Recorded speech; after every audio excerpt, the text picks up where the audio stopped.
ما الذي يفرق بيننا وبينهم؟ منهج السلف، لأن السلف هم الذين فهموا الكتاب والسنة وساروا عليهما، فنحن نتبع السلف الصالح. بسم الله والحمد لله والصلاة والسلام على رسول الله وعلى آله وصحبه ومن تبعهم بإحسان إلى يوم الدين. أما بعد. الحمد لله. الله நடிகார்களே பாரக்கல்லாஹு ஃபீக்கும். 49வது அமர்வு துருசுல் முஹிம்மா லி அம்மத்தில் உம்மா, இந்த உம்மத்தின் பொது ஜனத்திற்கான முக்கியமான பாடங்கள் என்ற நூலின் 49வது அமர்விலே இருக்கிறோம். அல்லாஹ்வின் அடியார்களே, ஆதாபுல் இஸ்லாமியா, இஸ்லாமிய ஒழுக்க முறைகளை பார்த்து வருகிறோம். சென்ற வாரம், அதாவது நேரலையில் பள்ளியில் நடக்கவில்லை, சென்ற வார வகுப்புகள் சஃபருக்கு சென்றதால் சென்ற வார வகுப்புகள் நேரலையில் நடந்தது. அல்லாஹ்வின் அடியார்களே, அதில் அந்த பாடங்களை செவிமடுக்காதவர்கள் அதை செவிமடுக்குமாறு கேட்டுக்கொள்ளப்படுகிறார்கள். வலில்லாஹில் ஹம்த். அடுத்ததாக சென்ற வாரம் என்னவென்றால் பார்த்தோம் என்றால், தாய் தந்தையர்களுக்கு உபதேசம் செய்வது, தாய் தந்தையர்களுக்கு உபகாரம் செய்வது, அதெல்லாம் மார்க்கத்தின் மிக முக்கியமான அடிப்படை ஒழுக்க முறைகள். இஸ்லாம் நம்மை பேணச் சொல்ல வேண்டிய, இஸ்லாம் நம்மை வலியுறுத்துகிற அடிப்படை ஒழுக்க முறைகளை, தாய் தந்தையரை நாம் எவ்வாறு கவனிக்க வேண்டும், அவர்களுக்கு நாம் என்ன செய்ய வேண்டும், அவர்களுடைய ஹக்கு என்ன என்ற அனைத்து விஷயங்களையும் விரிசலாக பார்த்தோம். இன்று அதன் தொடர்ச்சியாக அடுத்ததாக என்ன பார்க்க இருக்கிறோம் என்றால், அண்டை வீட்டார்கள், ஜீரான். அல்லாஹ்வின் அடியார்களே, ஏற்கனவே நாம் ஒரு வசனத்தில் பார்த்தோம், அண்டை வீட்டாரை பற்றி நாம் ஏற்கனவே பார்த்தோம். சூரத்து நிசாவிலே ரப்புல் ஆலமீன் சூரத்து நிசா 36வது வசனத்திலே அல்லாஹ் சொல்கிறான், வல்ஜாரி தில் குர்பா வல்ஜாரில் ஜுனுப், அதாவது உறவினர்களான அண்டை வீட்டாரும் உறவினர் அல்லாத அண்டை வீட்டாருக்கும் நாம் உபகாரம் செய்வது. இன்று பாருங்கள், அண்டை வீட்டார்கள் என்பது எவ்வளவு ஒரு முக்கியமான விஷயம் என்பதை நாம் மறந்துவிட வேண்டாம். மார்க்கம் எந்த அளவிற்கு வலியுறுத்துகிறது என்பதை நாம் ஏற்கனவே பார்த்தோம். அண்டை வீட்டார் என்பது ஒரு முஸ்லிமின் கட்டமைப்பில், ஒரு முஸ்லிமின் வீட்டு கட்டமைப்பில் ஒரு மிக முக்கியமான ஒரு அடிப்படை. அவர்களுக்கு பணிவிடை செய்வதிலிருந்து, அவர்களுக்கு உதவி செய்வதிலிருந்து, அவர்களுக்கு உதவி செய்வதையே மார்க்கம் இந்த அளவிற்கு சொல்கிறது என்றால், அவர்களுக்கு இடையூறு இல்லாமல், ஒருவர் மற்றவர்களுக்கு இடையூறு இல்லாமல் இருப்பது அண்டை வீட்டார் விஷயத்தில் எவ்வளவு முக்கியமானது. மேலும் பாருங்கள், அண்டை வீட்டாரின் வகைகளை மார்க்கம் நமக்கு சொல்கிறது குர்ஆனிலே. உறவினரான அண்டை வீட்டார்கள், இவருக்கு 2 உரிமைகள் உள்ளன. அதாவது உறவினராக இருக்கக்கூடிய அண்டை வீட்டாருக்கு 2 உரிமைகள். ஒன்று இவர் அண்டை வீட்டார் என்ற உரிமை, மற்றொன்று இவர் உறவினர் என்ற உரிமை. இவர்கள் ஆக நெருக்கமானவர்கள். உறவினர் என்ற முறையிலும் வருகிறார்கள், அண்டை வீட்டார் என்ற முறையிலும் வருகிறார்கள். லாக்கின் அல்லாஹுல் முஸ்தஆன், அல்லாஹ் பாதுகாக்க வேண்டும். உறவினராக கூட இருந்திருப்பார், ஆனால் அண்டை வீட்டாராக ஆனதினாலேயே அவரோடு முழு உறவும் துண்டிக்கப்பட்டிருக்கும். உறவினராக இருந்திருப்பார்கள், இரத்த உறவனாக கூட இருக்கும், ஆனால் அண்டை வீட்டார் என்ற அடிப்படையில் வந்ததாலே என்னமோ தெரியவில்லை, காழ்ப்புணர்ச்சியாலும் சண்டையினாலும் சச்சரவினாலும் கடைசியில் எங்க போய் முடியும் என்றால், ஒரு உறவினராக பக்கத்தில் இருக்கக்கூடிய அண்டை வீட்டார் கூட கடைசியில் அவர் 2யுமே இழந்தவராக ஆகிவிடுவார். தூரமாக இருந்தாலாவது உறவு என்ற அந்த இது இருக்கும், ஆனால் பக்கத்திலேயே அருகாமையிலேயே இருந்து உறவினர் என்ற அந்த அந்தஸ்தையும் இழக்கிறார், அண்டை வீட்டார் என்ற அந்த 2வது அந்தஸ்தையும் இழக்கிறார்கள். அல்லாஹ் நம்மை பாதுகாப்பானாக. அல்லாஹ்வின் அடியார்களே, இந்த விஷயங்கள் சாதாரண விஷயம் அல்ல. மேலும் 2வது வகையான அண்டை வீட்டார்கள் உறவினர்கள் அல்லாத அண்டை வீட்டார்கள், ஜாரில் ஜுனுப். இவருக்கு அண்டை வீட்டார் என்ற உரிமை மட்டுமே இருக்கின்றது. ஒருவரது வீட்டு வாசலுக்கு யாருடைய வாசல் மிக நெருக்கமாக இருக்கிறதோ அவருக்கே முதல் உரிமையும் முக்கியத்துவம் வழங்கப்பட வேண்டும்.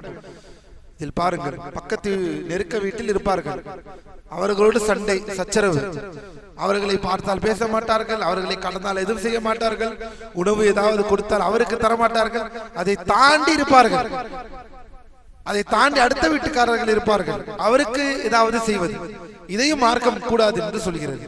கூடாது என்ற அடிப்படையில் ஒருவர் ஆக நெருக்கத்தில் இருப்பவர்கள் ஆக உரிமைக்குரியவர்களாக இருக்கிறார்கள். மேலும் அண்டை வீட்டாருக்கு செய்ய வேண்டிய உபகாரங்கள் தான் என்ன?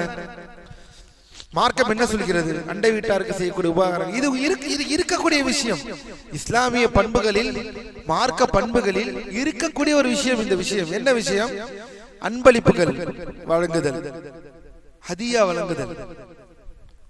அண்டை வீட்டுக்காருக்கு ஹதியா. நான் எனக்கே ஹதியா வழங்க மாட்டேன் என் வீட்டுக்கு. இதுல எங்க அண்டை வீட்டுக்காருக்கு ஹதியா வழங்குவது? இதெல்லாம் மறக்கடிக்கப்பட்ட விஷயமாக ஆகிவிட்டது. இந்த விஷயங்கள் யாவும் மறக்கடிக்கப்பட்ட விஷயங்களாக ஆகிவிட்டது. தேவை இருப்பின் அவர்களுக்கு தர்மம் செய்வது, சதக்கா செய்வது, அண்டை வீட்டுக்காரர்களுக்கு உதவி செய்வது, கஷ்டத்தில் கூட இருப்பார்கள். பிரச்சனை எல்லாமே இவர் அண்டை வீட்டாராக இருப்பதிலேதான் பிரச்சனை. முஸ்லிம் சமூகத்தில் பிரச்சனை எல்லா இடமும் இவர் பக்கத்து வீட்டுக்காரர் சண்டை, பக்கத்து வீட்டுக்காரர் சண்டை. மேலும் வேற என்ன செய்வது? அவர்களுக்கு செய்யக்கூடிய உபகாரங்கள், விருந்துகளுக்கு அழைப்பு விடுப்பது,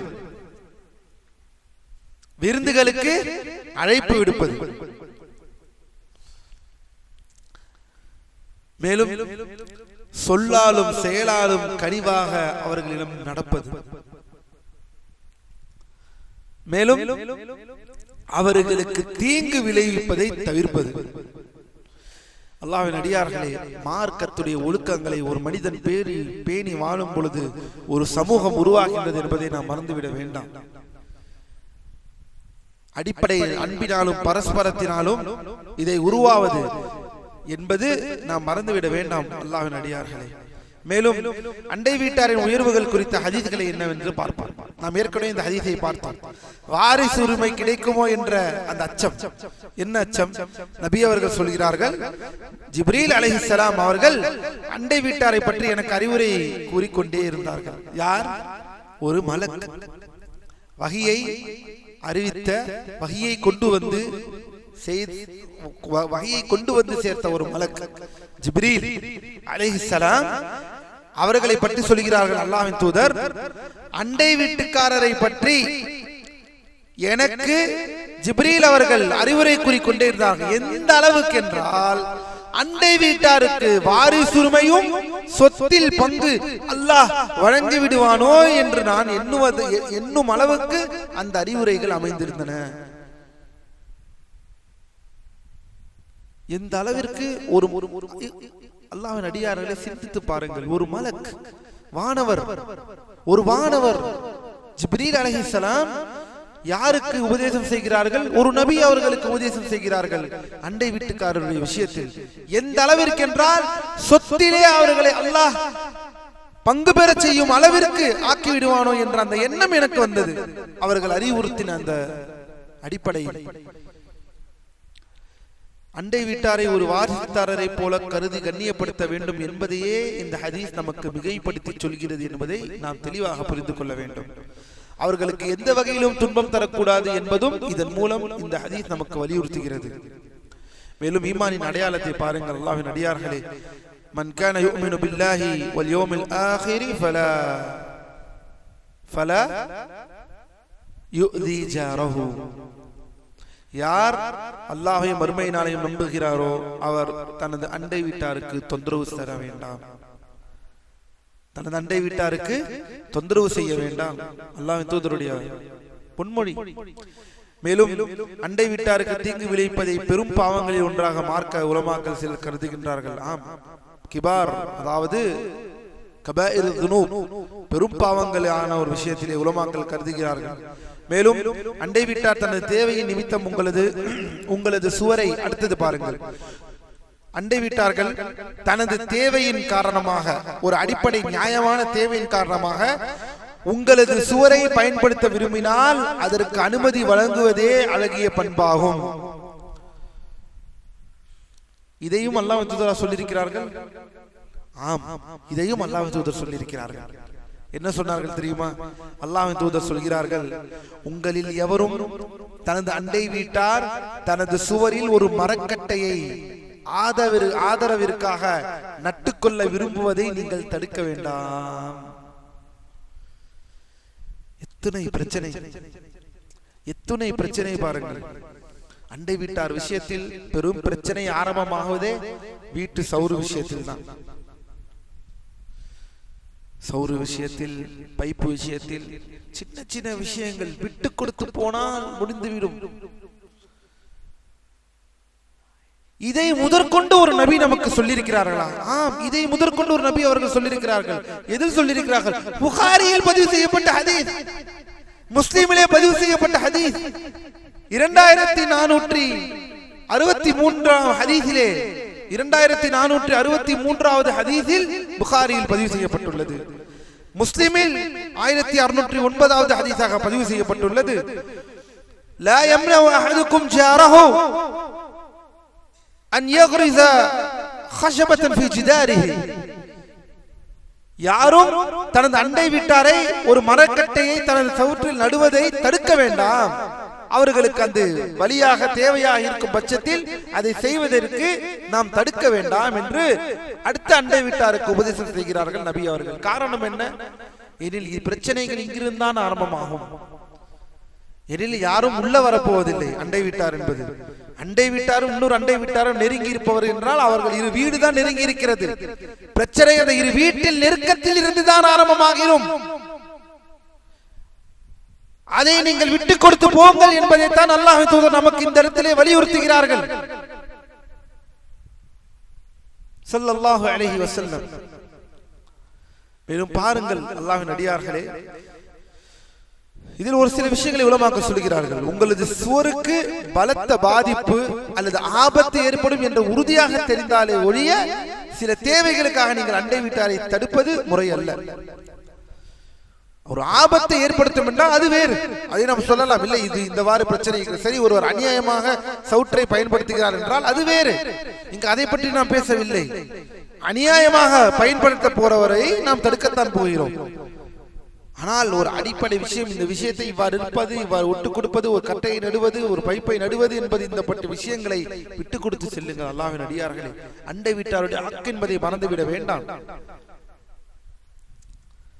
அடுத்ததாக அண்டை வீட்டாருடைய ஒழுக்கத்தை முடித்துட்டு விட்டோம். அடுத்ததாக என்னவென்றால் பெரியவர்கள் மற்றும் சிறியவர்களுக்கான ஒழுக்கங்கள். முதியவர்கள் சிறியவர்கள் அல்லாஹ்வின் அடியார்களே, ஒரு முஸ்லிம் முதியவர்கள் மற்றும் சிறியவர்களின் உரிமைகளை தெளிவாக அறிந்திருக்க வேண்டும். ஆம், முதியவர்கள் மற்றும் சிறியவர்கள் அல்லாஹ்வின் தூதர் ஸல்லல்லாஹு அலைஹி வஸல்லம் தெளிவாக சொல்கிறார்கள், லைஸ வயஅரிஃப் ஹக்க கபீரினா. பாருங்கள், லைஸ மின்னா மன் லம் யர்ஹம் ஸகீரனா. சிறியவர்களுக்கு இரக்கம் காட்டாதவரும் வயஅரிஃப் ஹக்க கபீரினா, எங்களில் உள்ள பெரியவர்களின் உரிமையை மரியாதையை அறியாதவரும் நம்மை சார்ந்தவர்கள் அல்ல. சிறியவர்களுக்கு கருணை காட்டாதவர்களும் பெரியவர்களின் மரியாதையை தெரியாதவரும் எம்மை சார்ந்தவர் அல்ல. லைஸ மின்னா மன் லம் யர்ஹம் ஸகீரனா வயஅரிஃப் ஹக்க கபீரினா. அல்லாஹ் நம்மை பாதுகாப்பானாக. முதியவர்கள் அவர்களை கண்ணியப்படுத்த வேண்டும், மதிக்க வேண்டும், சபைகளில் அவர்களுக்கு முன்னுரிமை அளிக்க வேண்டும். சிறியவர்கள் அவர்கள் மீது இரக்கம் காட்ட வேண்டும், அவர்களுக்கு நல்ல ஆலோசனைகளை வழங்கி அவர்கள் நல்வழிப்படுத்த வேண்டும்.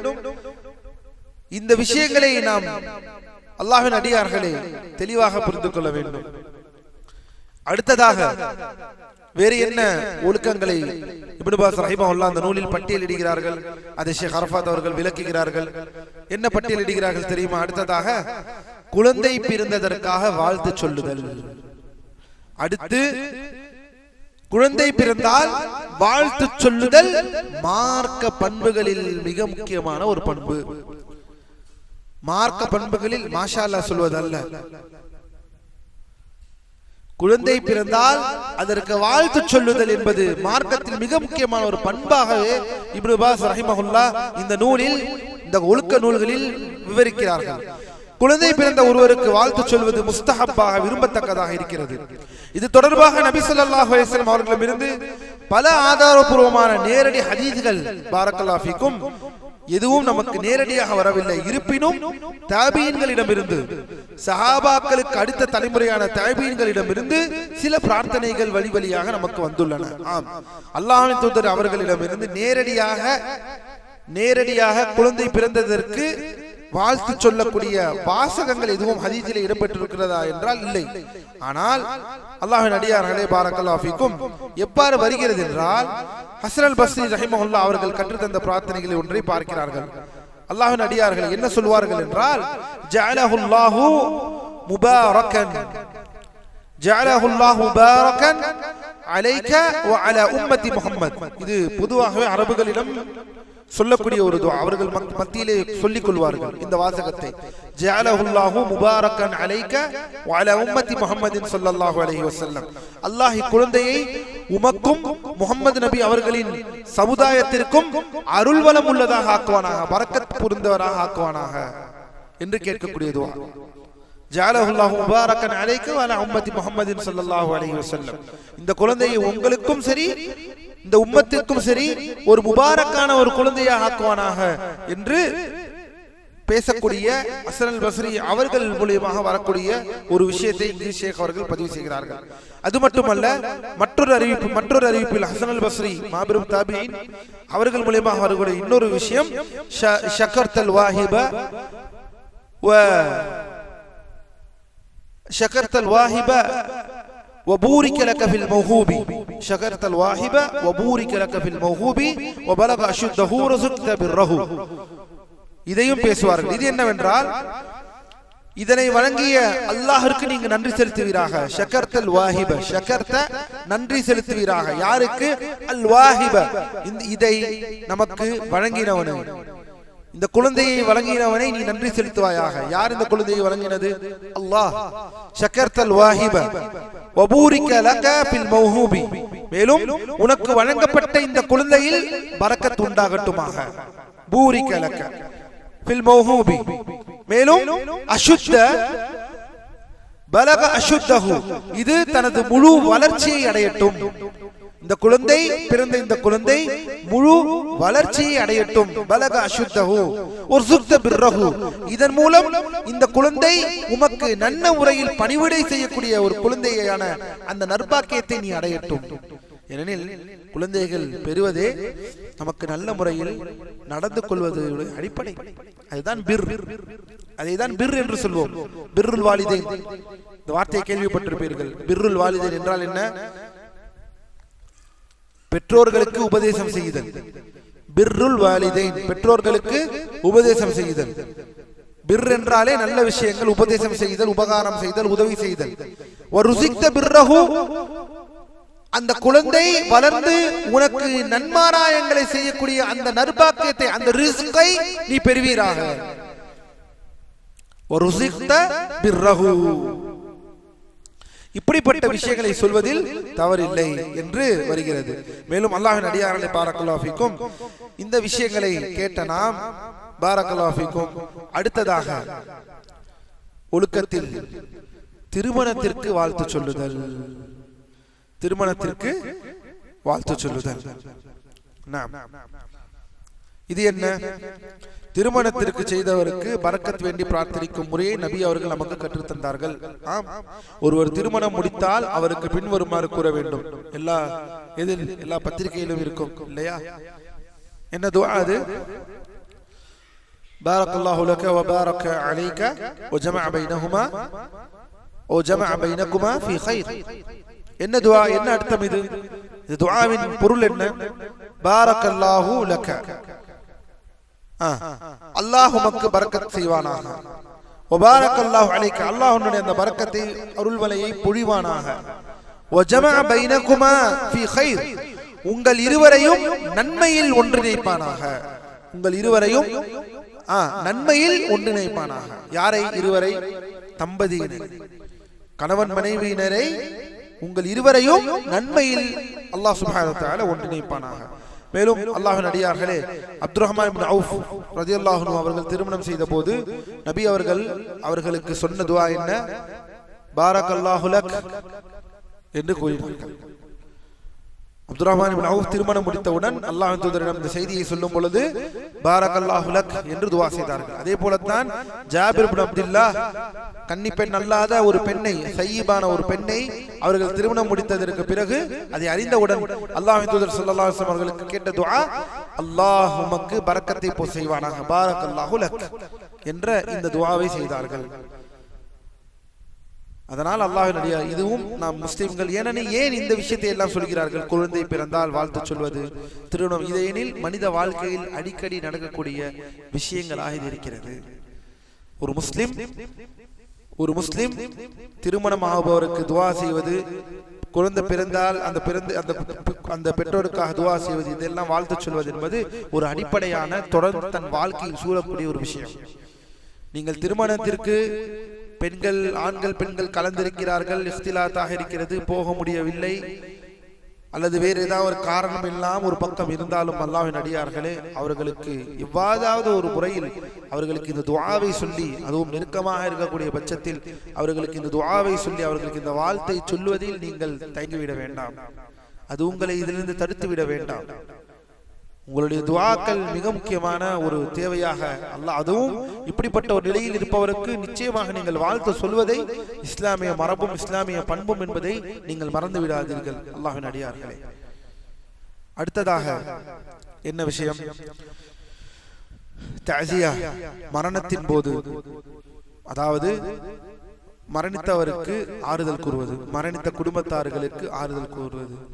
உண்மையிலேயே சொல்ல போனால் ஒரு சில பண்புகளை இன்று வரை அரபுலகம் இதையெல்லாம் மிக முக்கியமான ஒரு பண்பாக அவர்கள் செய்து கொண்டே இருக்கிறார்கள் மார்க்க அடிப்படையில்.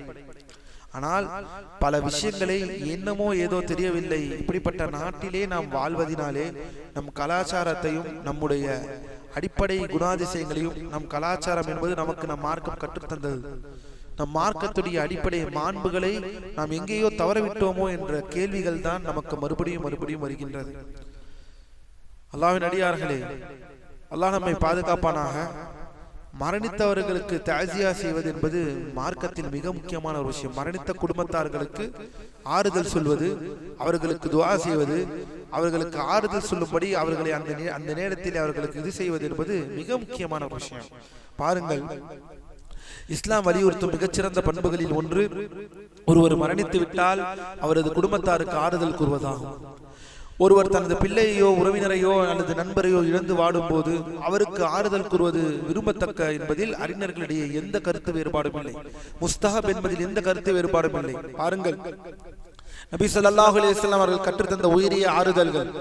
நபி அவர்களின் மகளின் குழந்தை மரண தருவாயில் இருந்தபோது, நபி அவர்களின் மகளின் குழந்தை ஸல்லல்லாஹு அலைஹி வஸல்லம் நபி அவர்களுடைய பேத்தி மரண தருவாயில் இருக்கும் பொழுது நபி அவர்களுக்கு தூது வழியாக கீழ்காணும் வார்த்தைகளை கூறி அனுப்பினார்கள். அல்லாஹ்வின் தூதர் ஸல்லல்லாஹு அலைஹி வஸல்லம் நேரடியாக செல்லாமல் ஒரு மிக முக்கியமான ஒரு துஆவை தன் மகளுக்கு சொல்லி அனுப்பி தூது அனுப்புகிறார்கள். என்ன துஆ அது? லா இலாஹா இல்லல்லாஹ். அந்த துஆவை பாருங்கள் அல்லாஹ்வின் அடியார்களே. இன்ன லில்லாஹி மா அഖத் இன்ன லில்லாஹி மா அഖத் வலஹு மா அஅதா வகுல்லு ஷைஇன் இன்தஹு பிஅஜலின் முஸம்மா ஃபல்தஸ்பிர் வல்தஹ்தஸிப்.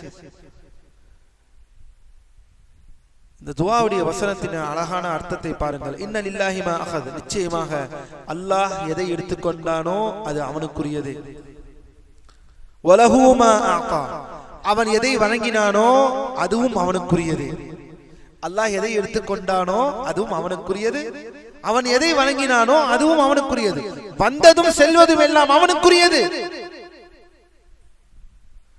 லில்லாஹி மா அഖத் வலஹு மா அஅதா, அவன் எதை எடுத்தானோ, அவன் எதையாவது நம்மிடம், இது நம் வாழ்க்கையில் பயன்படுத்த வேண்டிய ஒரு அடிப்படை. அல்லாஹ்வின் அடியார்களே, அது ஷேக் அரஃபாத் விளக்குகிறார்கள். அதை நாம் பின்னால் பார்ப்போம். இந்த துஆவின் தமிழாக்கத்தை முதலில் பார்த்து விடுவோம். நிச்சயமாக அல்லாஹ் எதை எடுத்துக்கொண்டானோ அது அவனுக்குரியது, அவன் எதை வழங்கினானோ அதுவும் அவனுக்குரியது. ஒவ்வொரு விஷயமும் அவனிடம் ஒரு குறிப்பிட்ட காலக்கெடுவை கொண்டுள்ளது. எல்லாருமே அதேதான். எல்லா பொருள்களும் ஒரு குறிப்பிட்ட கால தவணையில் தான் இருக்க போகிறார்கள். நானும் சரி, நீங்களும் சரி, யாராக இருந்தாலும் குறிக்கப்பட்ட அந்த கால தவணையை யாரும் முந்த போவதும் இல்லை, பிந்த போவதும் இல்லை.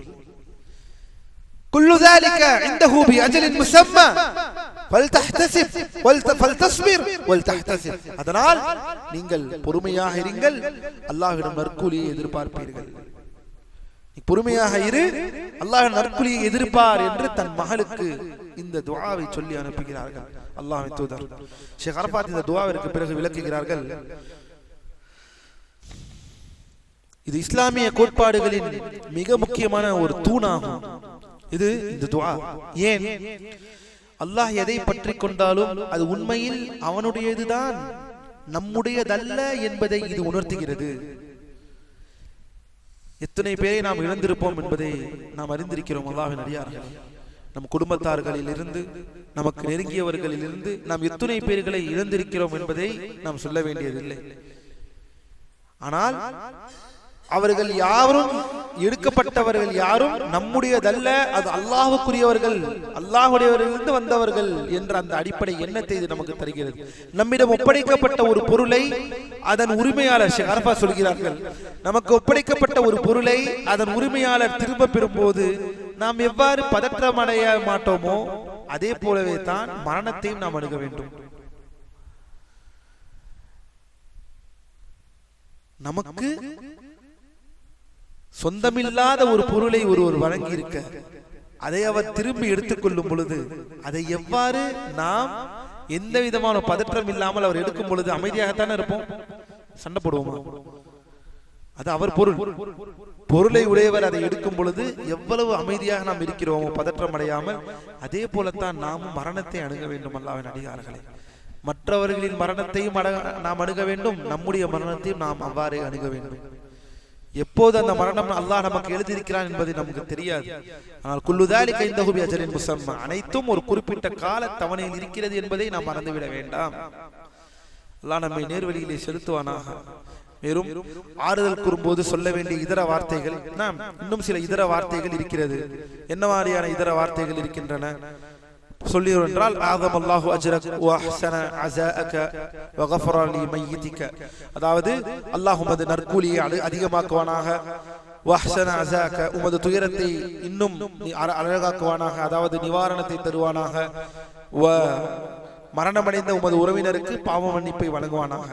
மேலும் உலமாக்கள் ஒரு சில இன்னும் விஷயங்களை குறிப்பிடுகிறார்கள். ஆறுதல் கூறுவதற்கான ஒழுக்கங்கள்.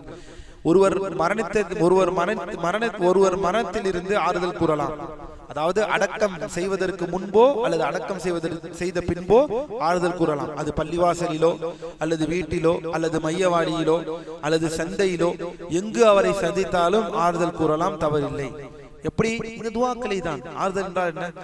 அல்லாஹ்விடம் இருந்து நாம் வந்தோம், இன்னா லில்லாஹி வ இன்னா இலைஹி ராஜிஊன், கவலைப்படாதீங்க பாய், அல்லாஹ்விடம் இருந்து நாம் வந்தோம், அல்லாஹ்விடம் நாம் திரும்புறோம். லில்லாஹி மா அகத், தமிழில் சொல்லுங்கள், தவறில்லை. அதை தமிழில் நீங்கள் மக்களுக்கு அது என்ன, அதை அவர் புரிந்து அதன் மூலமாக ஆறுதல் பெறுவதுதான் நோக்கம். அதை புரிந்து அதன் மூலமாக அவர் ஆறுதல் பெறுவதுதான் நோக்கம் என்றால் அவருக்கு நாம் சொல்வதில் தவறில்லை. அல்லாஹ் தான் நமக்கு கொடுத்தான், அல்லாஹ் இதை நம்ம எடுத்துக்கிட்டான், சபுராக இருங்க, அல்லாஹ் உங்களுக்கு லேசாக்குவான் என்ற இந்த தன்மையை மரணித்தவர்களை சென்று நோக்கி, அவர்கள் குடும்பத்தாரை சென்று நோக்கி சொல்லக்கூடிய அந்த பழக்கத்தை நமக்கு அல்லாஹ் ஆக்குவானாக. வெட்கப்படாதீர்கள், இந்த பழக்கத்தை இன்றிலிருந்து கொண்டு வாருங்கள் உங்கள் வாழ்க்கையில். மரணித்த குடும்பத்தார்களை பார்க்கும் பொழுது இந்த ஆறுதலை கொடுக்க அது ஒரு 10 வினாடியாக இருந்தாலும் தயங்க வேண்டாம். வெறுமன மையத்தை பார்த்து அதை பின்னால் தொடர்வது, அதை அடக்கம் செய்வது என்பது வேறு, அது அனைத்தும் என்பது வேறு. இது என்பது ஒரு தனிப்பட்ட ஒரு அடிப்படை என்பதை மறந்து விடாதீர்கள். அவர்களுக்கு ஆறுதல் சொல்வது இஸ்லாமிய உயரிய பண்புகளில் ஒன்றாக இருக்கிறது என்பதை மறக்க வேண்டாம். மேலும் அல்லாஹ்வின் அடியார்களே, இமாம் நவவி ரஹிமஹுல்லாஹ் அவர்கள் ஆறுதல் என்பது, தாசியா என்பது, மரணித்த உறவினர்களுக்கு ஆறுதல் கூடுவது என்பது ஒருவரின் பொறுமையின் பக்கம் ஏவுவதும் அவரது கவலையை குறைத்து அந்த சோதனையை தாங்கும் மன வலிமையும் அவருக்கு தரும். எப்போதெல்லாம் ஒருவர் தாசியா செய்கிறார்களோ அந்த பொறுமையும் அந்த மன வலிமையும் அவருக்கு ஏற்படுத்தும் உறவினர்களை இழந்தவர்களுக்கு. அதிலும் முக்கியமாக அல்லாஹ்வுடைய கதர், அல்லாஹ்வுடைய விதியை திருப்தி கொள்ளக்கூடிய அந்த இதற்கு நாமும் ஒரு உதவிகளாக இருப்போம். ஏனெனில் இந்த மாதிரி நேரங்களில் கொள்கைக்கே சோதனை ஏற்படக்கூடிய விஷயங்கள் ஏற்படலாம். அல்லாஹ்வின் அடியார்களே, மேலும் பாருங்கள், இது நன்மையிலும் இறையச்சத்திலும் ஒவ்வொருக்கொருவர் உதவி கொள்ளுங்கள் என்ற அல்லாஹ்வுடைய இறை வசனத்திற்கு, ரப்புல் ஆலமீன் குர்ஆன் வசனத்திற்கு கீழ் வரக்கூடிய ஒரு விஷயம். மேலும் ஒரு அடியான் தனது சகோதரனுக்கு உதவியாக இருக்கும் வரை அல்லாஹ் அந்த அடியானுக்கு உதவியாக இருக்கிறார் என்ற ஹதீஸிற்கும் இது ஆதாரமாகும். மேலும் பெரியவர்கள் சிறியவர்கள் என பாதிக்கப்பட்ட அனைவருக்கும் ஆறுதல் கூறலாம். குறிப்பாக பலவீனமானவர்களுக்கும் நற்குணம் மிக்கவர்களுக்கும் முன்னுரிமை அளிக்க வேண்டும். ஒரு அந்நிய ஆடவர் இளம் பெண்களுக்கு ஆறுதல் கூறுவதை தவிர்க்க வேண்டும். இதையும் உலமாக்கள் சொல்கிறார்கள். அல்லாஹ் நம்மை நேர்படுத்துவானா. இப்படிப்பட்ட விஷயங்களை இன்ஷா அல்லாஹ் இன்னும் தெளிவாக கிதாபுல் ஜனாயிஸ் கடைசி பாடமான ஜனாசா சட்டங்களில் அல்லாஹ் நாடினால் இது அனைத்தையும் நாம் பார்ப்போம். சரி, கடைசிக்கு முன்னாடி உள்ள ஒழுக்கம், ஆடை மற்றும் காலணி அணியும் ஒழுக்கங்கள் என்ன? ஆடை மற்றும் காலணிகள் அணியும் கூடிய ஒழுக்கங்கள். பாருங்கள் அல்லாஹ்வின் அடியார்களே,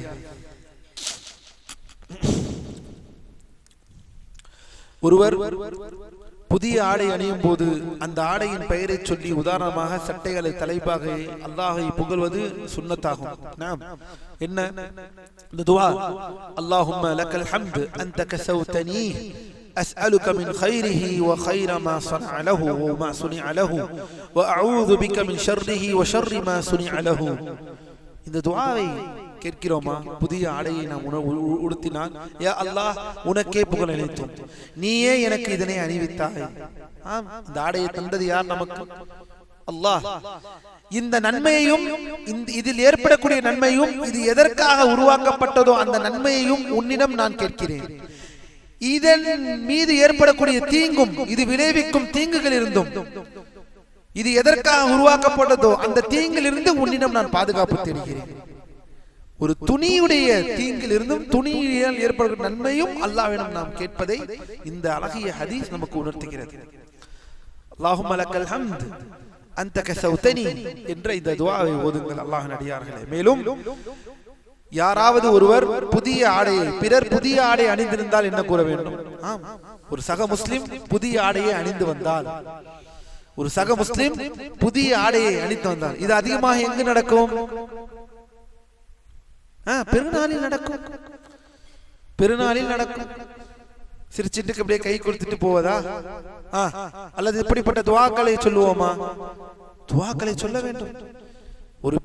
அதாவது பிறர் புதிய ஆடையை அணிந்திருந்தால் அவருக்கு சொல்லக்கூடிய துஆவை பாருங்கள்.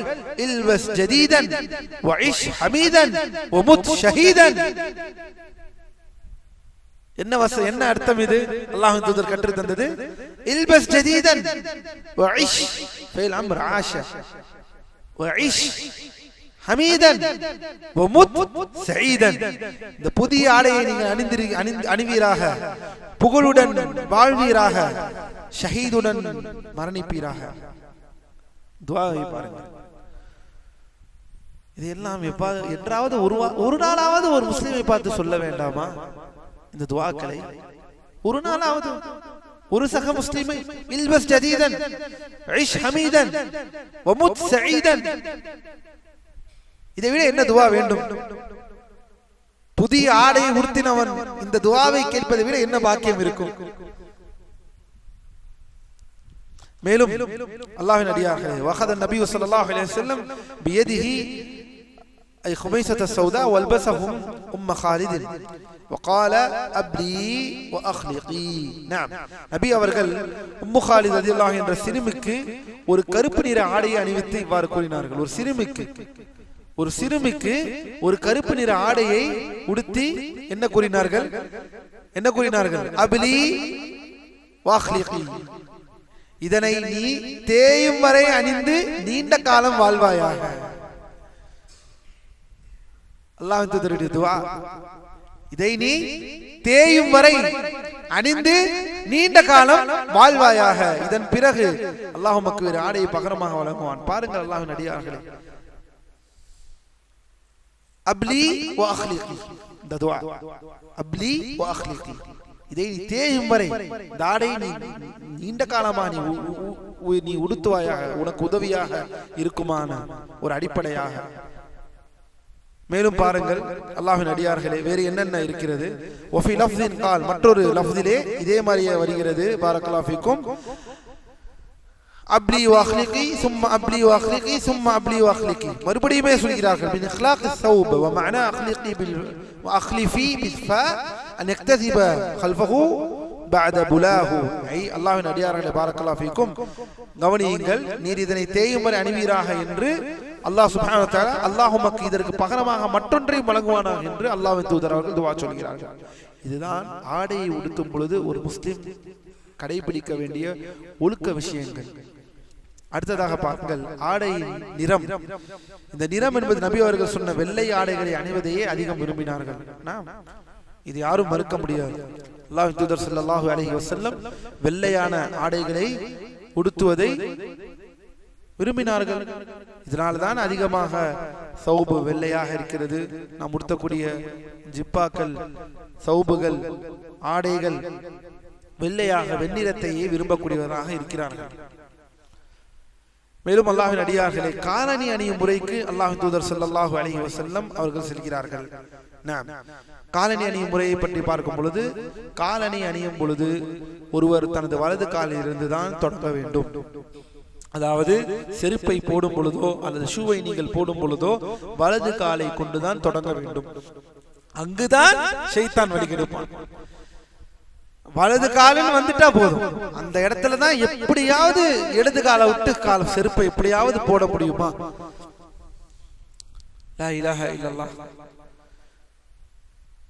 ஏற்கனவே பார்த்தோம், நேரலையில் பார்த்தோம். அதாவது இடது கையால் சாப்பிடுவது ஹராம். யாரோ மக்ரூஹ் என நினைத்துக் கொண்டிருக்காதீர்கள். வகுப்பிலே நான் பார்க்க முடியவில்லை, நேரடி வகுப்பாக போன வாரம் அமையவில்லை. இடது கையால் சாப்பிடுவது ஷைத்தானுடைய சாப்பிடுவது. ஷைத்தான் தான் சாப்பிடுகிறான் இடது கையில். முஃமின்கள் வலது கையால் சாப்பிடுவார்கள். இன்று இதனையே ஒரு வழக்கமாக கொண்டுள்ள சமுதாயத்தை நாம் என்னவென்று சொல்வது? இடது கையால் சாப்பிடுவது, இடது கையால் குடிப்பது. லா இலாஹ இல்லல்லாஹ். ஒரு கிளாஸ் இருக்கும், அந்த கிளாஸை தொட்டால், கை சாப்பிட்ட கை தொட்டால் அந்த கிளாஸ் அழுக்காகிவிடும் என்று இடது கையால் ஒருவர் குடிக்கிறார். அப்படி என்ன தேவை? தட்டு கிளாஸ் என்பது கழுவுவது தானே. அல்லாஹ்வின் அடியார்களே, ஒன்று சாப்பிட்டு விட்டு கையை கழுவி அந்த கிளாஸை எடுத்து நீங்கள் தண்ணீர் குடியுங்கள். இது ஷைத்தான் நம்மை வழிகெடுக்கிறான் என்பதற்கு ஒரு அத்தாட்சி என்பதை மறந்துவிட வேண்டாம். இதை எடுத்து குடிக்கிறதால் எனக்கு நான் கையை நான் அழுக்காக்கி, இந்த கிளாஸை அழுக்காக்கி விடுவேன், அதனால் நான் பீச்ச கையில் குடிக்கிறேன் என்று சொல்வீர்களா? இன்று பல பேர் இந்த விஷயத்தில் தான் மாட்டிக்கொண்டிருக்கிறார்கள். அல்லது என்றால் முழு கையையும் பீச்ச கையில் கையை வைத்துக் கொண்டு, வலது இடது கையை வைத்துக் கொண்டு லேசாக இப்படி ஒரு இது வைப்பது, இப்படி வைத்து குடிப்பது. பார்க்கும் பொழுது அவர் இடது கையில் தான் குடிக்கிறார் என்பது தெரியும் பொழுது, இது வலது கையில் இப்படி நீங்கள் ஒரு முட்டு கொடுப்பதினால் என்ன வருகிறது? அல்லது இப்படி முழுதாக இப்படி குடித்து குடிப்பீர்கள். தேவையில்லை. அல்லாஹ்வின் அடியார்களே, வலது கையாலே அதை குடியுங்கள், அதை கழுவி கொள்ளலாம். அல்லது உங்கள் கையை கழுவி விட்டு குடியுங்கள். அந்த சபூர் இல்லையா நமக்கு? மேலும் பாருங்கள் அல்லாஹ்வின் அடியார்களே, அல்லாஹ் தூதர் ஸல்லல்லாஹு அலைஹி வஸல்லம் சொல்கிறார்கள், உங்களில் ஒருவர் காலணி அணிந்தால் வலது காலில் இருந்து தொடங்கட்டும், கழற்றும் பொழுது இடது காலில் இருந்து தொடங்கட்டும். பாருங்கள், கழற்றும் பொழுதுதான் இடது கால், அணியும் பொழுது வலது கால். மேலும் காலணிகளை பாதுகாத்தல், பயணத்தின் போது அல்லது அதிக தூரம் நடக்கும் போது அதிகமாக காலணிகளை மாட்டு காலை வைத்திருப்பதை நபி அவர்கள் ஊக்குவித்தார்கள். பாருங்கள் அல்லாஹ்வின் அடியார்களே, பாருங்கள், وقد ارشد النبي صلى الله عليه وسلم بالاستكثار من النعال لأن الرجل لا يزال راكبا من تعالى. وفي حديث جابر رضي الله عنه قال سمعت النبي صلى الله عليه وسلم يقول في غزوة غزوناها استكثروا من النعال فإن الرجل لا يزال راكبا من تعالى. பாருங்கள் பாருங்கள் அல்லாஹ்வின் அடியார்களே, பயணத்தின் போது நபி அவர்கள் அதிகமான தூரம் நடக்கும் பொழுது அதிகமான காலணிகளை மாட்டு வைத்திருப்பதை அவர்கள் ஊக்குவித்தார்கள். காலணி அணிந்திருப்பவர் ஒரு வாகனத்தில் ஏறி செல்வதை போன்றவர் என்பதை இதன் கருத்தாகும். என்ன எந்த அளவுக்கு என்றால் சஹாபாக்கள் சொல்கிறார்கள், போர்க்களத்தில் கூட, போரில் நாம் அல்லாஹ்வின் தூதரோடு செல்லும் பொழுது கூட நிறைய காலணிகளை அவர்கள் எடுத்துக்கொண்டு வாருங்கள். ஏனெனில் காலணிகள் என்பது ஒரு ஒரு ஒரு வண்டியில் செல்வதற்கு இணையானது. அப்படி என்றால் என்ன, ஒரு விலங்கில் அமர்ந்து நாம் செல்வதும் ஒரு காலணியை நாம் உடுத்து செல்வதும் நமக்கு எல்லா வகையிலும் உதவிகரமாக இருக்கும் என்பதை நாம் மறந்துவிட வேண்டாம்.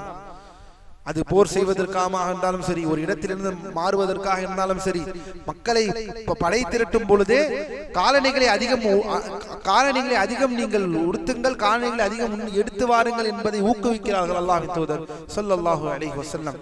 காரணம், காலிற்குரிய பாதுகாப்பு, போர்க்களத்திற்கு தேவையான விஷயங்கள், இந்த விஷயங்களை அல்லாஹ்வின் தூதர் ஸல்லல்லாஹு அலைஹி வஸல்லம் இதை ஆர்வப்படுத்துகிறார்கள் முஸ்லிம்கள்.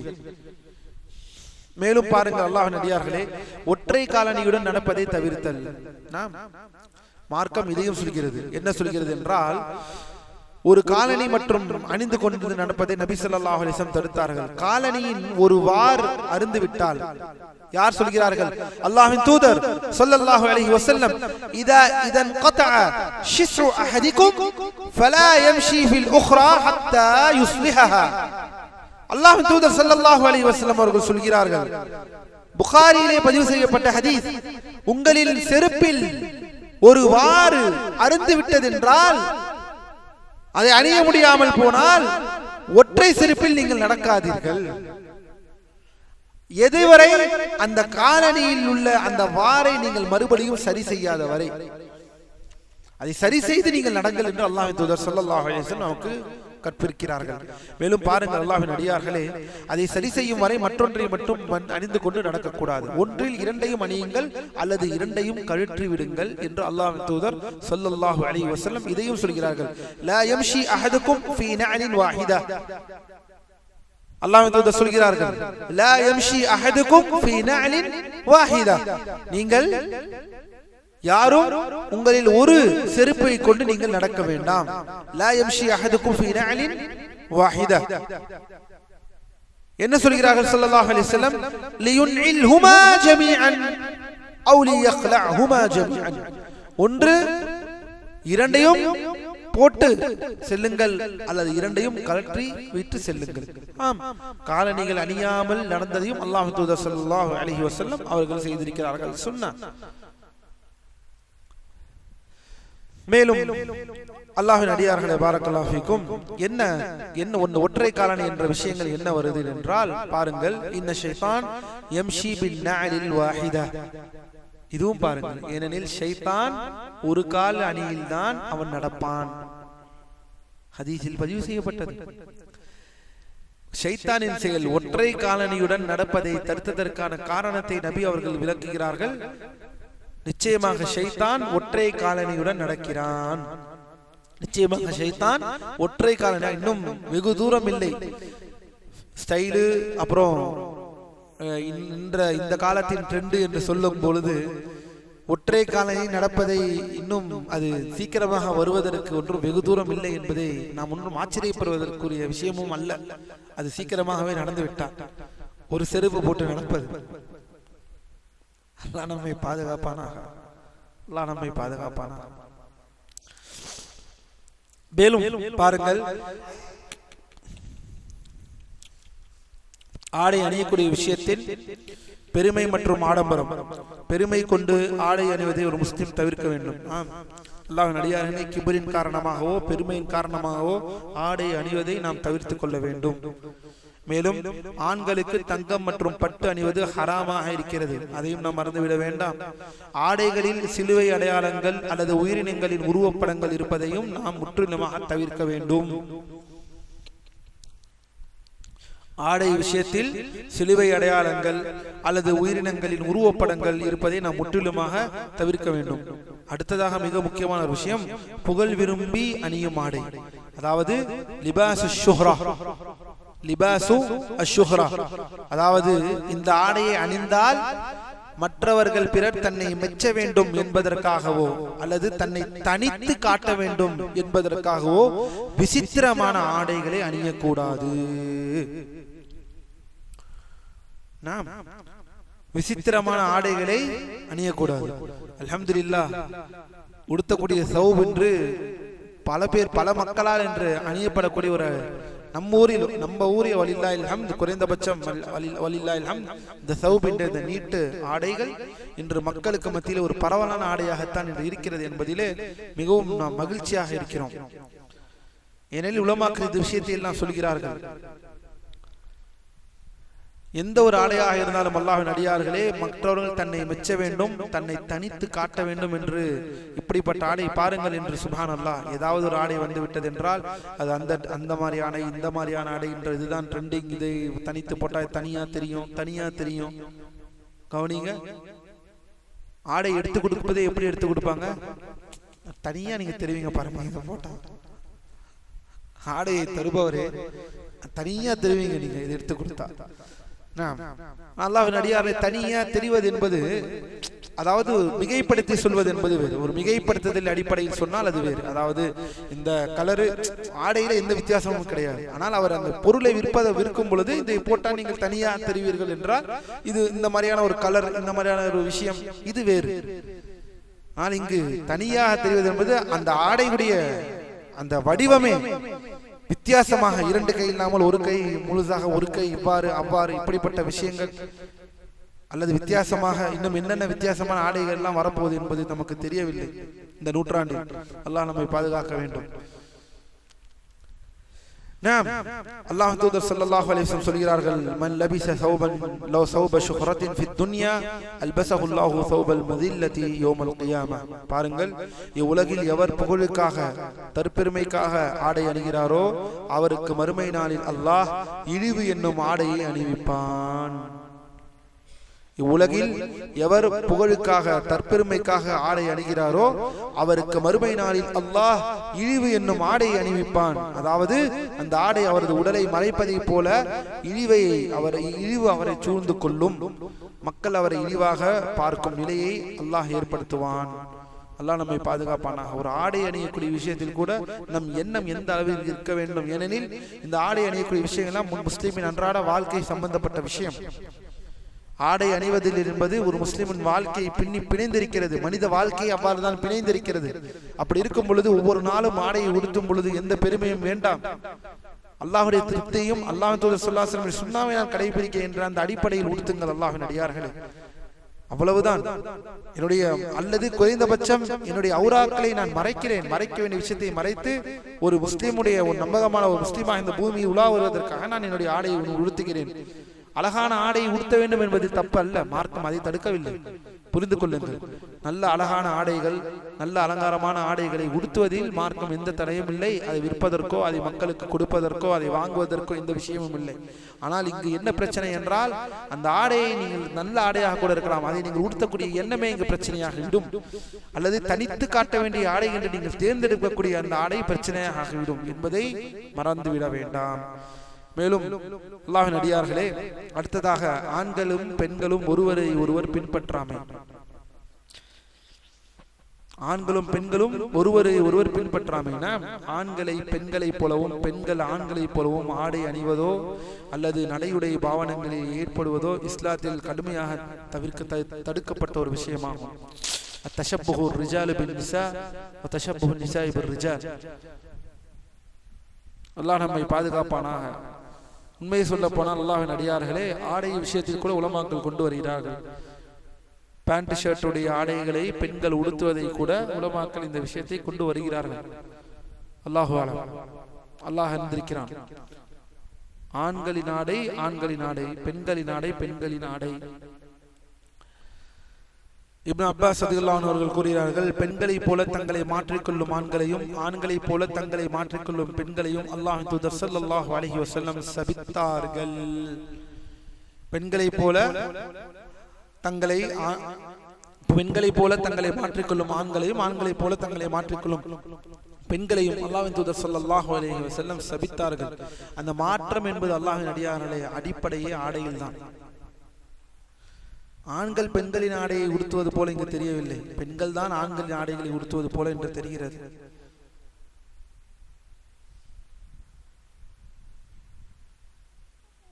மேலும் பெண்மையை தழுவி நடக்கும் ஆண்களையும் ஆண்மையை தழுவி நடக்கும் பெண்களையும் நபி ஸல்லல்லாஹு அலைஹி வஸல்லம் சபித்தார்கள். மேலும் ரிஜாலி பின் நிசா வலஅன நபி ஸல்லல்லாஹு அலைஹி வஸல்லம் அல் முஹன்னஸீன் வலஅன முத்தரஜ்ஜிலாத். யார் இவர்கள்? முஹன்னஸீன், அல் முஹன்னஸீன் வல் முத்தரஜ்ஜிலாத். முத்தரஜ்ஜிலாத் ஜம்மு முன்னஸ் சாலிம், முத்தரஜ்ஜிலாத் ரஜுல், முத்தரஜ்ஜிலாத் அதாவது பெண்கள் ஆண்களை போல பாவனைகள், அவருடைய தோற்றங்களை மாற்றிக்கொள்வது, ஆண்கள் பெண்களாக தங்களை மாற்றிக்கொள்வது, எவ்வளவு அழுக்கு பிடித்த விஷயங்களை எல்லாம் இன்று செய்திகளில் கேட்கிறோம். முக்கியமாக இந்த அமெரிக்காவில் இந்த கேடுகட்ட அந்த நாடுகளில் உள்ள அந்த கலாச்சாரங்கள் இன்று சர்வமயமாக எவ்வளவு மக்களுக்கு மத்தியில் இன்று பரவி கொண்டிருக்கிறது என்பதை பாருங்கள். அல்லாஹ் நம்மை பாதுகாப்பானாக. ஒரு ஆண் பெண்ணாக மாறிவிடுகிறானா, ஒரு பெண் ஆணாக மாறிவிடுகிறானா? இவர்களை சபித்தார்கள் அல்லாஹ்வின் தூதர் ஸல்லல்லாஹு அலைஹி வஸல்லம். அல்லாஹ்வின் அடியார்களே, இப்படிப்பட்டவர்களுக்கு கவுன்சிலிங் தரத்தான் அவர்கள் உலமாக்கள் மூலியமாகவும் மார்க்கத்தை கற்றுத்தந்தவர்கள் மூலியமாகவும் மார்க்க அறிஞர்கள் மூலியமாக கவுன்சிலிங்க்கு இவர்கள் உள்ளாக்கப்பட வேண்டுமே தவிர இவர்களை ஊக்குவிக்கப்படக்கூடாது. இவர்கள் ஒருபோதும் ஊக்குவிக்கப்படுவதற்குரியவர்கள் அல்ல. இவர்களை இவர்களுடைய விஷயங்களில் விட வேண்டும் என்று சொல்லி கடைசியில் சுப்ஹானல்லாஹ் இப்படிப்பட்ட ஒரு நச்சு சிந்தனையை கொண்டு வந்து, ஆணாக இருப்பார் நான் பெண்ணாக மாறிவிட்டேன். என்ன வார்த்தை இது? பெண்ணாக இருப்பார் நான் ஆணாக மாறிவிட்டேன். இவர்களை சபித்தார்கள் என்று வருகிறது அல்லாஹ்வின் தூதர் ஸல்லல்லாஹு அலைஹி வஸல்லம் ஹதீஸ். லஅன ரசூலுல்லாஹி ஸல்லல்லாஹு அலைஹி வஸல்லம் அல் முஹன்னஸீன் வலஅன அல் முத்தரஜ்ஜிலாத். அல்லாஹ் நம்மை பாதுகாப்பானாக. கடைசியாக நம்முடைய பாடத்தின் இறுதிக்கு வந்துவிட்டோம். கடைசி ஒடுக்கத்தின் சொல்கிறார்கள் ஷேக் இப்னு பாஸ் ரஹிமஹுல்லாஹ், ஔராக்களை மறைக்க வேண்டிய பகுதிகள். ஒரு மனிதன் தனது வெட்கத்தலங்களை மறைக்க வேண்டிய பகுதிகளை முறையாக மறைக்க வேண்டும். பிறருடைய ஔராத்தை எவரும் பார்க்க கூடாது. அல்லாஹ்வின் அடியார்களே, அல்லாஹ் சுப்ஹானஹு வ தஆலா தன் திருமறையிலே கூறுகிறான், யா பனி ஆதம கத் அன்ஸல்னா அலைக்கும் லிபாஸன். அல்லாஹ் உங்களுக்கு ஆடையை இறக்கியிருக்கிறான். எதற்காக? யுவாரிய சௌஅத்தஹும். மேலும் அல்லாஹ்வின் அடியார்களை பாருங்கள், ஆதமின் மகனே, உங்கள் மறைவிடங்களை மறைக்கவும் உங்களுக்கு பொலிவை தரவும் கூடிய ஆடைகளை நிச்சயமாக நாம் உங்களுக்கு இறக்கி வைத்துள்ளோம். ஆடையை மறைக்க வேண்டும் என்றால் அல்லாஹ்வின் அடியார்களே, இன்று பாருங்கள் மேற்கத்திய கலாச்சாரம் கொஞ்சம் கொஞ்சமாக அடிப்படையிலேயே இந்த நாட்டில் இந்த விஷயங்கள் இருக்கிறது. சரி, இப்போது ஒரு கேள்வி. ஔராக்களை மறைக்க வேண்டும், அப்படித்தானே? பெண்ணுக்கு ஔரா எது? உங்களிடமே நான் கேட்கிறேன் இந்த கேள்வி. பெண்ணிற்கு ஔரா எது? ஆணும் பெண் ஔரா எது? பெண்ணுக்கு ஔரா என்ன? பெண் ஔரா என்ன? உடல் முழுவதும் ஔரா, அப்படித்தானே? சரி, அப்படி என்றால் புடவை உடுத்தலாமா?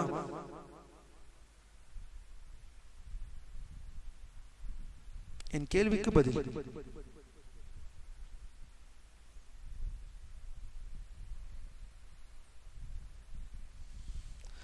அல்லாஹ் நம்மை பாதுகாப்பானாக. கசப்பான உண்மை அல்லவா? லா இலாஹ இல்லல்லாஹ். இந்த புடவை மிக முக்கியமாக சிந்திக்க வேண்டிய ஒரு விஷயம். கடந்து சென்று விடுகிறோம். கணவனுக்கு மத்தியில் உடுத்த வேண்டிய ஒரு ஆடை என்றால் அது புடவை. கணவனுக்காக ஒரு மனைவி ஒரு ஆடையை தனிமையில் உடுத்தி காட்ட முடியும் என்றால் தான் புடவையை தவிர, அல்லாஹ்வின் அடியார்களே, மக்களுக்கு மத்தியில் என்று சர்வ சாதாரணமாக இந்த ஆடை தான் இருக்கிறது. 99% நம்முடைய முஸ்லிம் தாய்மார்கள், நம்முடைய சகோதரிகள், நம்முடைய பெண் பிள்ளைகள் யாவரும் இந்த ஆடையை உடுத்துபவர்களாகவே இருக்கிறார்கள். எப்படி ஔராக்களை மறைக்க முடியும்? அந்த புடவையை கொண்டு. மேலும் அந்த புடவையை விட ஒரு ஆபாசமாக வர்ணிக்கக்கூடிய ஒரு ஆடை முறை வேறு எதுவும் இல்லை என்பதையும் மக்கள் தெளிவாக உணர்ந்திருக்கிறார்கள். நாம் சொல்ல வேண்டியதில்லை. தெளிவாக அதன் அங்கமே ஆபாசத்தை காட்டக்கூடிய ஒரு அங்கமே தவிர இந்த புடவை என்பது வேறு எதையும் காட்டவில்லை. என்னுடைய கேள்வி இதுதான். நான் புடவையை பற்றி தனியாக பேசவில்லை. பெண்ணுக்கு ஔரா என்ன? பெண் சக, அதாவது மஹரம் இல்லாத என்றால் கணவன் அல்லாத. மஹரம் என்றால் இங்க என்ன? மஹரம் என்றால் பிள்ளையிடமும் தகப்பனிடமும் மற்றவரிடமும் காட்டிக் கொள்ளலாமா முதுவை, இடுப்பை ஒரு பெண் பிள்ளை? அது ஔரா. அது யாராக இருந்தாலும் அது ஔரா. அந்த ஔரா ஹலாலாக்கப்படுகிறது என்றால் அந்த பெண்ணுக்கு தன் கணவன் மட்டும்தான், தன் கணவனுக்கு என்று பிரத்யேகமாக இருக்கக்கூடியதுதான் அந்த ஔரா. அதல்லாத மற்றவர்கள் யாராக இருந்தாலும் நாம் எல்லோரும் தெரிந்திருக்கும் அது ஔரா. அது மறைக்க வேண்டிய விஷயம். புடவை எவ்வாறு மறைக்கும் என் கேள்வி.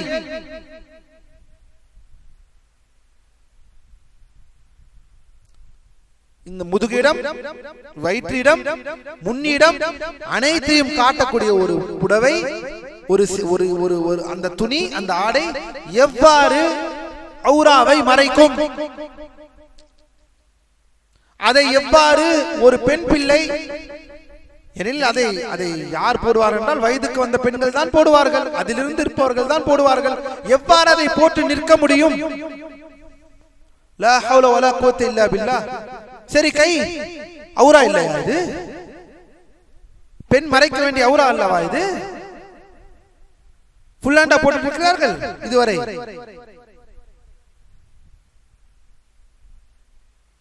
இதுதான் நம்முடைய கல்வியையும் நம்முடைய அடிப்படையும் நம்முடைய மார்க்கத்தையும் நாம் விட்டு வாழும் பொழுது ஏற்படக்கூடிய விஷயங்களில் இதுவும் ஒன்று. நம் கலாச்சாரத்தை, நம்முடைய அடிப்படையை மறந்த சமுதாயமாக நாம் வாழ்ந்து கொண்டிருக்கிறோம். ஔராக்களை மறைக்க வேண்டும் என்று வந்துவிட்டது. இங்கே ஔராக்களில் இது இந்த புடவை எவ்வாறு ஔராவாக, இந்த புடவை எவ்வாறு உடுத்த வேண்டிய ஒரு ஆடையாக வரும்? வெக்கத்தலங்களை பேணுதல் குறித்த ஹதீஸ் அபூ சயீத் அல்-குத்ரி ரலியல்லாஹு அன்ஹு அறிவிக்கிறார்கள். அல்லாஹ்வின் தூதர் ஸல்லல்லாஹு அலைஹி வஸல்லம் அவர்கள் கூறுகிறார்கள், பாருங்கள், லா யன்துரு ரஜுல் இலா ஔரத்தி ரஜுல். ஒரு ஆண் மற்றொரு ஆணின் ஔரத்தை பார்க்க கூடாது. ஒரு பெண் மற்றொரு பெண்ணின் ஔரத்தை பார்க்க கூடாது. ஒரு ஆடையின் கீழ் இரண்டு ஆண்கள் படுக்கக்கூடாது. அதாவது சருமம் படுமாறு ஒரு ஆடையின் கீழ் இரண்டு ஆண்கள் படுக்கக்கூடாது. ஒரே ஆடையின் கீழ் இரண்டு பெண்கள் படுக்கக்கூடாது. அல்லாஹ்வின் தூதர் ஸல்லல்லாஹு அலைஹி வஸல்லம் அவர்கள் இந்த விஷயங்களை நமக்கு கடைசியாக சொல்கிறார்கள். ஷேக் அரஃபாத் இந்த ஹதீஸை பதிவு செய்கிறார். லா யன்துர் ரஜுல் இலா ஔரத்தி ரஜுல் வலல் மர்அத்து இலா ஔரத்தில் மர்அ வலா يفضي الرجل إلى الرجل في ثوب واحد ولا تفضي المرأة إلى المرأة في الثوب الواحد. அல்லாஹ் நம்மை நேர்வழியிலே செலுத்துவானாக. அல்லாஹ்வின் அடியார்களே, இப்படிப்பட்ட ஒழுக்கங்களை பேணக்கூடிய மக்களாகவும் பார்த்த இத்துணை ஒழுக்கங்களின் பால் செயல்படுத்தக்கூடிய மக்களாகவும் அல்லாஹ் நம்மை ஆக்கி அருள் புரிவானாக. வலில்லாஹில் ஹம்து. அல்லாஹ்வுடைய கிருபையை கொண்டு மீதம் இருக்கக்கூடிய பாடம் 18வது பாடம், அத்தஹ்தீரு மினஷ் ஷிர்கி வ அன்வாஇல் மஆசி. இணை வைப்பை விட்டும் பாவங்களுடைய பாவங்களின் வகைகளை பார்க்க போகிறோம் இன்ஷா அல்லாஹ். என நல்ல ஒழுக்கங்களை பார்த்தோம். அடுத்ததாக நாம் பார்க்க இருப்பது பாவங்களின் ஒரு சில விஷயங்களை பார்த்தோம் என்றால் இந்த நூல் ஏறத்தாழ முடிவடைந்து ஜனாசாவுடைய சட்டம் மட்டுமே பாக்கியாக இருக்கிறது. அதை அல்லாஹ் நாடினால் நாம் பார்ப்போம். பிஇذنில்லாஹி ரப்பில் ஆலமீன். எதை நாம் கேட்டோமோ அதன்படி செயல்படுத்துவோமோ அதன்படி செயல்படக்கூடிய மக்களாக அல்லாஹ் நம்ம அனைவர்களையும் ஆக்கி அருள் புரிவானாக. வகூலு கௌலி ஹாதா வஸ்தக்ஃபிருல்லாஹ் லி வ லக்கும். சுப்ஹானக்கல்லாஹும்ம வ பிஹம்திக் அஷ்ஹது அல்லா இலாஹா இல்லா அன்த அஸ்தக்ஃபிருக வ அத்தூபு இலைக். அஸ்ஸலாமு அலைக்கும் வ ரஹ்மத்துல்லாஹி வ பரகாத்துஹு. نقول بيننا وبينكم السلف، بيننا وبينكم الكتب. كان أحمد يقول البدع بيننا وبينكم الجنائز.